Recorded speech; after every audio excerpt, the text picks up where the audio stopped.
SFI മുൻ ജില്ലാ president Jayakrishnan തണ്ണിത്തോടാണ് ഫേസ്ബുക്കിലൂടെ കസ്റ്റഡി മർദ്ദനത്തിന്റെ അനുഭവം തുറന്നു പറഞ്ഞിരിക്കുന്നത്. 2014 കാലത്താണ് ഈ അക്രമം ഉണ്ടായിട്ടുള്ളത്. സമരങ്ങളുമായി ബന്ധപ്പെട്ടാണ് ജയകൃഷ്ണനെ കസ്റ്റഡിയിലെടുത്തത്. പോലീസ് സ്റ്റേഷനിലിട്ട് അതിക്രൂരമായി മർദ്ദിച്ചു.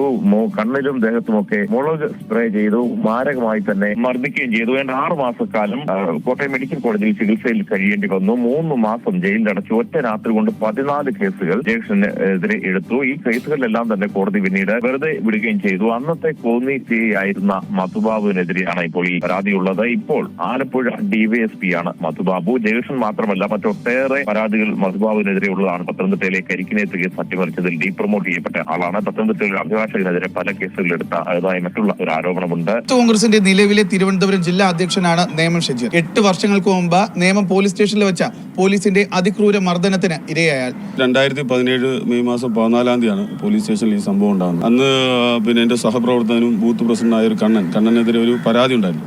പരാതിയുമായി ബന്ധപ്പെട്ട് പോലീസ് സ്റ്റേഷനിലേക്ക് കണ്ണനെ വിളിപ്പിച്ചിട്ടുണ്ടായിരുന്നു. അന്നേ ദിവസം ഈ കണ്ണൻ പോലീസ് സ്റ്റേഷനിൽ പോയപ്പോൾ ഈ കണ്ണനെ അജയകുമാരൻ തല്ലുന്നത്, ഞാൻ പുറത്തേക്കുമ്പോൾ തല്ലുന്നത് കണ്ട് ഞാൻ ഇടപെടുമ്പോഴാണ് ഈ വിഷയം ഉണ്ടാകുന്നത്. അങ്ങനെ ഒരു ഇടപെടൽ നടത്തിയപ്പോൾ പോലീസിന് പ്രകോപനം ഉണ്ടായി.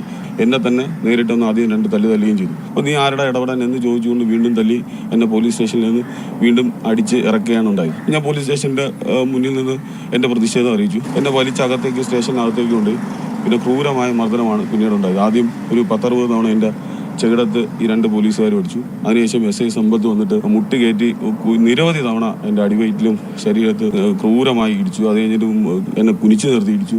അങ്ങനെ എത്രയോ മണിക്കൂറുകളാണ് എന്നെ ഉപദ്രവിച്ചത്. അതിനുശേഷം അകത്തേക്ക് ഒരു പോലീസ് സ്റ്റേഷൻ്റെ ഉള്ളിലൊരു റൂമുണ്ട്. അതിനകത്ത് കൊണ്ടുപോയി പിന്നെ എൻ്റെ ഇടുപ്പിൽ ഒരു 10-100 തവണയെങ്കിലും ചവിട്ടിയിട്ടുണ്ടാവും.